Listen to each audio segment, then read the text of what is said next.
Welcome back to the Deep Dive. It is good to have you with us. Today we are tackling a concept that feels incredibly mundane until you actually try to define it, at Right. which point it becomes slippery and, frankly, a fundamental problem for physics. We are talking about time. It's the variable that rules everything, yet it is arguably the hardest one to pin down in a laboratory setting. Exactly. Yeah. And specifically, we are looking at a huge transition in human history, the moment we stopped looking up at the stars to tell time. And started looking down at atoms. Yes, we have a stack of notes and sources today covering the history and physics of atomic clocks.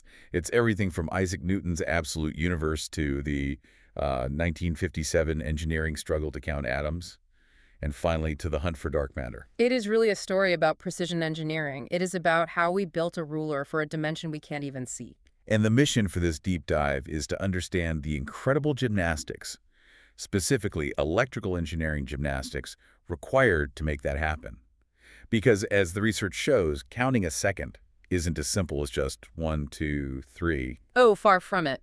When you get down to the quantum level, counting becomes a statistical challenge. So let's start with that philosophical friction point. The source material kicks off with the heavyweights. Newton versus Einstein. Right. So for a long time, the scientific consensus was, well, strictly Newtonian. Isaac Newton viewed time as a kind of container. Gives it absolute. It was absolute. In his view, if you synchronized two perfect clocks, they would stay synchronized for eternity. It didn't matter where they were in the universe or how fast they were moving. Time was the stage that physics happened on. It is the intuitive view. A second is a second is a second. It just feels stable. And then Einstein comes along with relativity and essentially says, no, time isn't the stage. Time is one of the actors. He showed that time is malleable, it stretches and compresses. And it's based on speed and gravity. Yes. The sources break this down into the two main effects. You have special relativity, where moving clocks run slower, and then general relativity, where gravity enters the equation. And this is the one that has the most surprising practical implications. It really is. General relativity dictates that clocks at higher altitudes where gravity is slightly weaker actually run faster than clocks on the ground. The text gives a specific number for this. Hmm. A clock gains about 3.4 microseconds per year per kilometer of altitude. Now, I have to be honest. To the average person, 3.4 microseconds sounds like Nothing. less than a rounding error. Yeah. It sounds like absolutely nothing. In human terms, it is nothing. You will never miss a bus because of 3.4 microseconds. But in engineering terms, it's a catastrophe. The sources make a critical point here about GPS. Okay. Your navigation system relies on satellites orbiting about 20,000 kilometers up. So they are moving very fast, and they are in significantly lower gravity. So they are getting hit by both special and general relativity at the same time. Exactly. If engineers just used Newton's math and, ignored Einstein's corrections, the timing errors would accumulate so quickly that your GPS would drift by kilometers per day. Kilometer. Kilometers! You wouldn't find your coffee shop. You would be navigating to the next town over within a week. So modern logistics, our entire global supply chain, literally relies on the fact that time is not absolute. That is a sobering thought. It is. But there is another name in the research that I was happy to see, one that often gets overlooked in pop science. Emmy Noether. Emmy Noether, arguably one of the most important mathematicians of the 20th century. The sources note that she worked largely without pay due to the gender discrimination of her time, which is just shameful, but her work, it anchors everything we are talking about today. She connected time to energy, right? Yeah, she proved a theorem that says every conservation law in physics comes from a symmetry. She showed that the reason energy is conserved, the reason you can't create or destroy it, is specifically because the laws of physics do not change over time. Walk me through that connection. Well, it is called time translation symmetry. If the laws of physics were different yesterday than they are today, if gravity was a little stronger on Tuesdays or the speed of light fluctuated on weekends, then energy wouldn't be conserved. Exactly. Noether proved that reliability in time is the bedrock of energy conservation. So time breaks, physics breaks. Essentially. And that brings us to the big conflict. We have relativity saying time is a smooth, bendable fabric, but then we have quantum mechanics, which suggests the universe might be, well, pixelated. The Planck time concept. Right. The theory that you can't slice time infinitely. Eventually, you hit a hard limit, a frame rate of the universe, something like 5 times 10 to the negative 44 seconds. But we will get back to that later. Let's look at the practical struggle first. Okay. Before we could worry about Planck time, We had to figure out how to measure a regular second reliably. The source outlines the era before 1957. We're using something called ephemeris time. Which is really just a fancy way of saying the sky. The ultimate clock was the rotation of the Earth and its orbit around the sun. But the problem, as the source points out, is latency. Massive latency. To define ephemeris time accurately, astronomers had to observe the moon and stars for years, do massive calculations, and then retroactively tell you how long a second was. So it's like waiting for a monthly bank statement to know how much money you have in your pocket right now. Yes. It's not useful for real-time experiments. So for daily use, they relied on quartz crystal clocks. This is the 1950s. We are talking 100 megahertz oscillators. And quartz is great. It is piezoelectric. You put electricity in, it vibrates. But it is not perfect. It drifts. Temperature, pressure, the crystal's aging. The frequency just wanders. The source puts the error rate at about 1 millisecond per day. Which, again, for a wristwatch is fantastic. But for physicists trying to synchronize signals moving at the speed of light, a millisecond is an eternity. They needed a standard that didn't drift. They needed something that was identical everywhere in the universe. Enter the atom, specifically cesium-133. Nature's perfect pendulum. Every single cesium-133 atom in the universe is identical. This leads us to what I think is the core technical challenge of this whole deep dive. The electrical engineering gymnastics of 1957. Oh, absolutely. Because the concept of an atomic clock is simple atoms vibrate at a specific frequency. But the execution described here sounds like a complete nightmare given the era. It was purely an interface problem. The cesium atom resonates at a microwave frequency over 9 billion times a second, 9.192 gigahertz. And in 1957, they did not have 9 gigahertz counters. They barely had audio frequency counters. They could count in kilohertz, maybe low megahertz if they really pushed it. But counting to 9 billion directly, impossible. The electronics simply couldn't switch on and off that fast. The vacuum tubes couldn't handle the speed. So the challenge is, how do you measure a 9 billion hertz signal when your ruler only goes up to 100,000 hertz? This is where the brilliance comes in. They didn't try to count it directly. They used a technique involving frequency multiplication and heterodyning, or mixing. The source describes a chain of nonlinear amplifiers. Can you break that down for us? Sure. So they start with a really high-quality quartz crystal oscillator running at 5 megahertz. That is manageable. They can control that. Okay. Then they run that signal through a special vacuum tube circuit that distorts the wave. When you distort a sine wave, you create harmonics. Multiples of the original frequency. Exactly. So you double it, triple it. They multiplied it by 2, then again, then by 50, then by 40, just stepping it up rung by rung until they generated a signal that was in the microwave range right next to where the cesium atom resonates. Okay, so now they have a man-made microwave signal derived from their quartz, and they blast the cesium atoms with it. But they still can't count the 9 billion ticks to see if they match. No, but they can measure the difference. This is the heterodyne principle. Think of it like tuning a guitar. Right. You play 2 strings. If they are slightly out of tune, you hear that wah-wah-wah sound. The beat frequency. That pulsing sound is the beat frequency, the difference between the 2 notes. And that wah-wah is slow enough to hear. And to count. Precisely.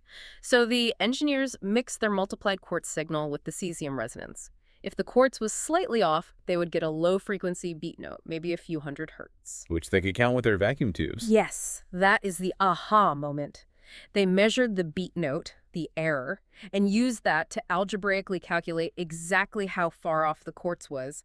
They then just adjusted the quartz until the beat note disappeared. When the beat note is 0, the quartz is perfectly locked to the atom. You got it. It is a tiny number they were correcting for, something like 0.9 times 10 to the minus 5.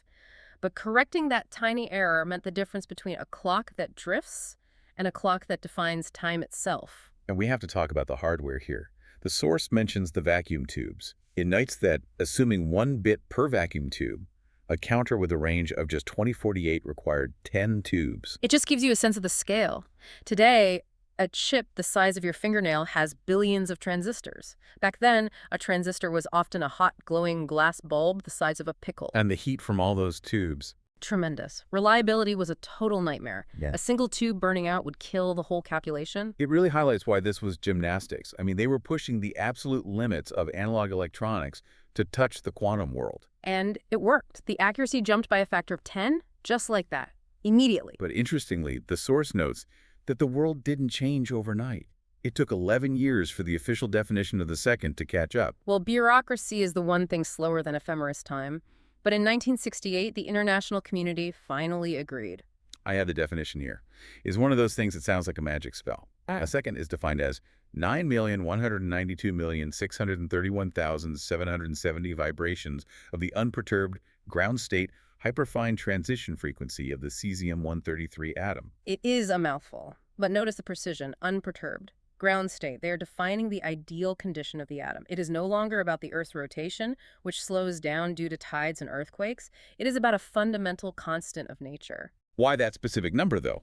Yeah. 9,192,631,770. Why not just make it an even 9 billion and have a slightly shorter second? Continuity. They wanted the new atomic second to match the old ephemeris second as closely as possible so that historical data wouldn't suddenly be invalidated. I see. So they counted how many cesium ticks fit into the best astronomical calculation of a second they had at the time, and that became the new standard. So we locked the quantum definition to our astronomical history. We did. We built a bridge between the stars and the atoms. Now, the source material, schist gears, that was 1957 to 1968. But the document moves into the modern era and the future. We're moving from microwave clocks to optical clocks. This is the next giant leap. Cesium clocks tick at microwave frequencies, that's 10 to the 10 hertz. Optical clocks use lasers, visible light, that vibrates at 10 to the 15 hertz. That is 100,000 times faster. Roughly, yeah. And in the world of timekeeping, speed is resolution. Imagine trying to measure a room. If you use a yardstick, you get a decent measurement. If you use a laser scanner with millimeter precision, you get a perfect measurement. Moving to optical frequencies gives us much, much finer ticks. The source describes a technology called optical lattice clocks. It uses a visualization of eggs in a carton. Right. So one of the problems with early atomic clocks is that the atoms move around. They have thermal energy, they bump into each other, and that creates noise and Doppler shifts. Yeah, not ideal. Not ideal at all. So in an optical lattice, they use interfering laser beams to create a standing wave grid of energy peaks and valleys. Like an egg carton made of light. Exactly. And they trap thousands of atoms, one in each cup of the carton. This holds them perfectly still so they don't interact, and it lets the scientists measure thousands of atoms simultaneously. The source brings up a formula here regarding stability. 1 over the square root of n. This is the law of large numbers in action. N is just the number of atoms. If you measure one atom, quantum mechanics says there is some uncertainty. It is probabilistic. But if you measure 10,000 atoms at once and average the result, the noise just cancels out. The stability improves by the square root of the number of atoms. So it is brute force statistics applied to quantum mechanics. And the results are staggering. The source compares the improvement rate of these clocks to Moore's law. It's incredible, isn't it? It says computing power doubles roughly every 1.5 decades per 10 years. Atomic clock precision is improving at 1.2 decades per 10 years. They're almost keeping pace with computer chips. Which brings us to the most sci-fi part of the document. We are getting to a point where these clocks are almost too precise. Too precise. How can a clock be too precise? Well, if your clock is sensitive enough, it stops being just a clock. It starts reacting to the environment in ways you might not want, or in ways you might want to exploit. The source calls them quantum sensors. Right, the global network of atomic clocks. The proposal is to put these optical clocks on satellites and link them all up. Think back to general relativity. Gravity affects time. If a gravitational wave, a ripple in space-time from a black hole collision passes through Earth, it literally stretches and compresses space and time. And these clocks would be able to see that. If you have two clocks separated by thousands of kilometers and a gravitational wave passes, one clock will tick slightly differently than the other for a fraction of a second. A global network could act as a planet-sized gravitational wave detector. So you're using the clock as an interferometer. Exactly. And the source also mentions hunting for dark matter. The glitch in the matrix theory. That's one way to put it. We don't know what dark matter is, but some theories suggest it might form clumps or topological defects. If the Earth passes through a clump of dark matter, it might slightly alter the fundamental constants of physics. Like the mass of an electron or the fine structure constant. And if the mass of the electron changes, A frequency of the atom changes. The clock would glitch. it would glitch in a very specific pattern. So we are basically using time to hunt for the invisible matter that makes up most of the universe. It is incredible. Yeah. We started with the struggle to just count to 9 billion using vacuum tubes, and now we're using that same basic principle to probe the very fabric of reality. It really shows that precision isn't just about being correct. It is about resolution. The finer we can slice time, the more of the universe we can see. We are lifting the veil. And speaking of lifting the veil, I want to end on that provocative thought we touched on earlier, the pixelated universe. The Planck time limit. We have spent this whole dive talking about slicing time thinner and thinner, milliseconds, microseconds, nanoseconds. But the source reminds us there is a theoretical wall, 10 to the negative 44 seconds. The limit where our current physics just breaks down. So if time is truly quantized, if it is not a smooth river, but a series of discrete ticks or frames, then the question the source leaves us with is, well, it's haunting. What happens between the ticks? Exactly. If the universe is a digital simulation running at 10 to the 44 frames per second, is there nothing in the gaps? Or is that where all the other answers are hiding? It is the ultimate question. We have built the best clocks in history, but we still don't know if the thing we are measuring is continuous or if we are just living in a very, very high-resolution movie. A lot to think about next time you check your watch. Thanks for diving in with us. Always a pleasure. We will catch you on the next deep dive.